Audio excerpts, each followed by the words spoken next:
Et salut les tocos! Bon, cette semaine, c'est pas vraiment la fête.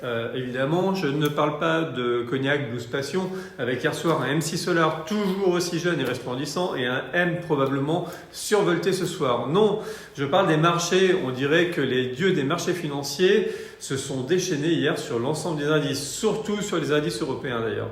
Et devinez quoi, ce sont encore une fois les craintes sur l'évolution de la politique monétaire qui sont en cause, évidemment.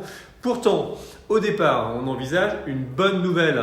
Mais comme souvent, une bonne nouvelle peut en être une mauvaise finalement en y regardant d'un peu plus près.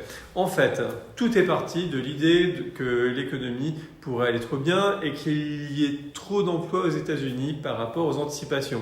Et si tel est le cas et que le chômage baisse aux États-Unis, on se retrouverait avec une consommation qui résiste beaucoup trop et du coup une croissance qui ne ralentit pas assez et une augmentation des salaires qui pourrait laisser craindre une inflation de second tour. En clair, un chômage qui baisse aux États-Unis, c'est une mauvaise nouvelle pour les banques centrales et en particulier pour la Fed, car si le marché de l'emploi reste tendu et que de ce fait, pour recruter, les entreprises proposent des salaires plus élevés, ça incitera les ménages à consommer et ce processus entretiendra l'inflation.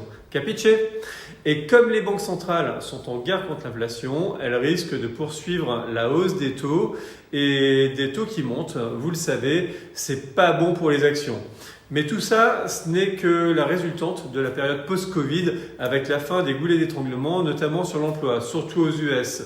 Les gens, pour certains, ont souhaité réfléchir pendant le Covid à un changement de vie, ont vécu sur leur épargne et sont obligés maintenant de retourner travailler.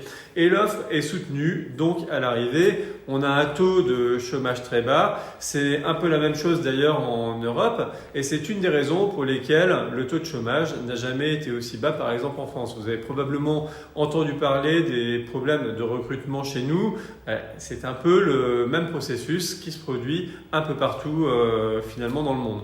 Le chômage bas, n'en déplaise au gouvernement, en France, c'est surtout dû à la Covid. Bref, la perspective de voir la Banque centrale américaine durcir le ton et provoquer une vaste récession fait peur au marché et l'économie américaine qui n'est pas vraiment en ligne avec la volonté de la Fed de maintenir l'activité sous pression pour calmer les hausses de prix laisse entrevoir des hausses de taux peut-être plus longues que prévu. À ce sujet, lisez l'édito de Christopher Denbick intitulé Poker Monteur sur www.center-investissement.com ou encore ses derniers conseils en gestion de l'épargne sur l'application Center Investissement Connect et vous en découvrez un petit peu plus sur les marchés et les taux. C'est intéressant, le directeur de recherche économique de Saxo Bank se demande même si les banques centrales n'en font pas un petit peu trop. In fine, les marchés voient le renforcement du prix de l'argent d'un mauvais œil et craignent que ces politiques monétaires restrictives se maintiennent et provoquent une croissance mondiale sous pression plus longtemps. Mais rassurez-vous, comme je le disais, ce qui se passe était prévisible. Finalement, les banques centrales risquent quand même gros à remonter les taux trop hauts si l'inflation diminue fortement et rapidement, car la récession serait dans ce cas dramatique.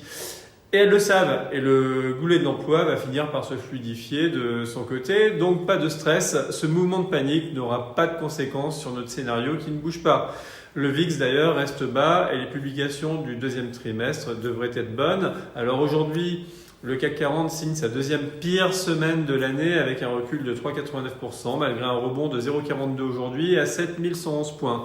La semaine a été compliquée avec 4 séances consécutives de baisse.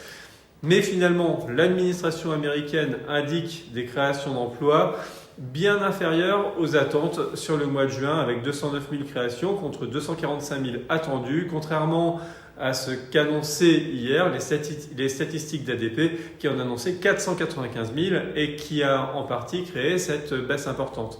Bref, nous verrons ce qu'annoncent les banques centrales, mais au final, il ne devrait pas y avoir de grands scoops.